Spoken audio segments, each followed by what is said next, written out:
Reinforcements incoming. What are we waiting for?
Detecting additional hostile contacts.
Detected. Nearby location. Guarded by hostiles. Incoming hostiles detected. Immediate medical assistance needed.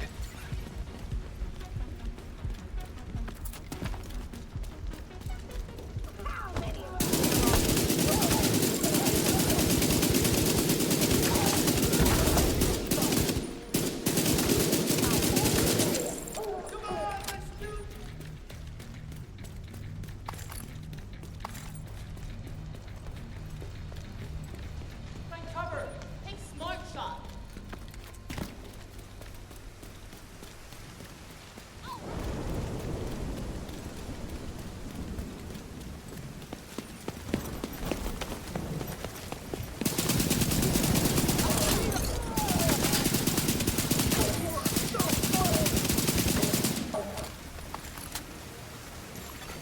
Hostiles guarding location nearby.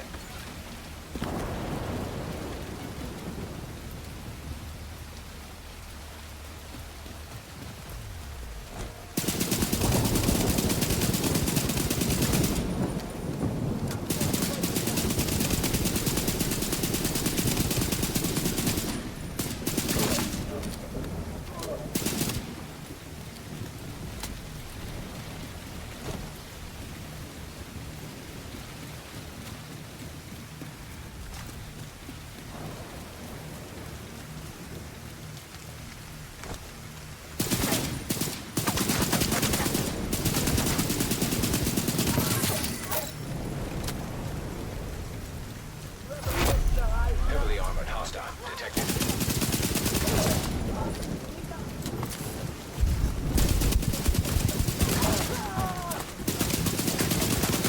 Detected. Nearby location. Guarded by hostiles.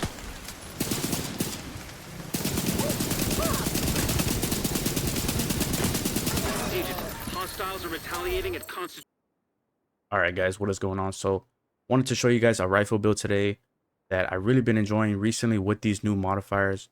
So yeah, let's talk about the build. We're gonna talk about the weapons first, and then we'll go into the gear here. So yeah, for our primary, I'm running the ACR, and I have rifle damage, critical hit damage, and damage to targets out of cover on here. For the talents, boomerang, critical hits have a 50% chance to return the bullet to the magazine. If a bullet is returned to the magazine, the next shot has 40% increased damage.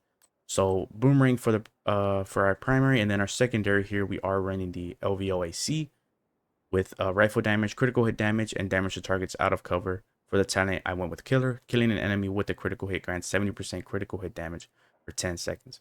For the pistol, guys, run whatever you guys want. I'm just running the sharpshooter pistol here. So for the mask, we are running the Tinker exotic mask. It comes with weapon damage, critical hit chance, critical hit damage, and I put a critical hit chance mod on here. For the talent, we are running, it drops with abridged. If your primary and secondary weapons are not exotic or named and of the same type, the secondary weapons talent will also be applied to the primary weapon. Does not apply if the primary or secondary weapons talent includes weapon swapping. Does not apply if the primary or secondary weapon talents are the same. So yeah, again, make sure you guys are running 2 rifles, again, of the same type. So if you guys would want to run this with ARs, remember 2 ARs. For shotguns, again, same thing, 2 shotguns. So yeah, we are running the Tinker mask for this build. And for the chest, I went with the Cheska chest piece, giving me 8% critical hit chance. I went with weapon damage, critical hit chance, critical hit damage, and I have a critical hit chance mod on here. For the talent, I went with the breakable. When your armor is depleted, repair 95% of your armor. Cooldown is 60 seconds. Again, all red cores on here, so no armor. So I did decide to go with a little bit more survivability with my talent. If you guys want even more DPS, feel free to go with obliterated if you guys want. It is totally up to you. For the holster, I went with so we are running a 3-piece Z on here, giving me 50% magazine size, 20% rifle damage, and 30% weapon handling. So for the holster, I have weapon damage, critical hit chance, and critical hit damage on here. So for the gloves, I am running the name Z gloves, Eagle's Grasp. I have weapon damage, weapon handling, 50% weapon handling, and critical hit damage on here. So for this build, I did want to kind of focus a little bit more on weapon handling, because if you guys know, If you guys have tried running rifles before, the weapon handling on these rifles are pretty bad. So again, on this build, I focused a lot around weapon handling. So yeah, as you guys can see, very little spread, especially when you're not moving. But overall, these when you stack these three the 3PZ, and then if you guys have these named gloves, if you don't have these named gloves, don't worry about it. Just you guys can run regular Z gloves if you guys don't have these. But again, really good 3-piece gear set for these rifles right here, giving them really great weapon handling. So yeah, for the knee pads, I did run weapon damage, critical hit chance, and critical hit damage on here. So yeah. All right, let's talk about the bag. So I'm running the Grupo Sombra backpack, giving me 13% weapon critical hit damage. I have weapon damage on here, critical hit damage, critical hit chance, and I put a critical hit damage model on here. For the talent, I went with Unstoppable Force. Killing an enemy increases total weapon damage by 5% for 15 seconds, stacks up to 5 times. All right, so on the talent here, again, Unstoppable Force. For me, I like it a lot better. I used to run a lot of Vigilance. The whole losing your damage buff when you get damaged, or sorry, when you take damage. As you guys know, Vigilance, your buff goes away for 3 seconds, and until it'll come back. But then as soon as you take damage again, Vigilance will be gone. With Unstoppable Force, you don't lose any buffs. Just the only thing is you got to keep it stacked. And yeah, again, totally up to you guys. Run Vigilance, Unstoppable Force, wherever you guys want. But I went with Unstoppable Force on here. All right, let's talk about the skills. So for the 2 skills, I went with the decoy to get some of that aggro off of us, and then the Reviver Hive. Again, really great backup, especially if you're running all reds. It's really quick to go down if you're not being careful in the way you play. So I am running the Reviver Hive. All right, so for the talents, again, I kind of went with all reds because we are running Zealot, Stepping Stone, Compromise, and Rupert's Tear. So if you guys don't know, let me show you guys. So Zealot on activation, gain 20 stacks of Zealot, each one granting weapon damage and damage reduction. Boost as per the table below. After 10 seconds, you will be losing 1 stack per second, and the stack consumption rate increases every 10 seconds. Eliminating hostiles restores Zealot stacks. Upon reaching 0 stacks, a damaging EMP explosion is triggered at your location, leaving you at 1 health. For each enemy hit by the explosion, recover armor and health as a table shown. As per the table below. And then yeah, leveling up this modifier, you guys already know how Zealot and how the modifiers are working this season. But yeah, really just a great overall build for those of you guys who like running rifles. Personally, me, I wasn't really a big rifle guy until I put this build together, especially with the 3PZ, just giving me really great weapon handling. For the weapon, I just went with all weapon handling mods. If you guys want to run more DPS, run your critical hit chance mods on the weapon if you want to, but again, I went with just weapon handling. And yeah, hopefully you guys enjoyed the build video, and I'll catch you guys later.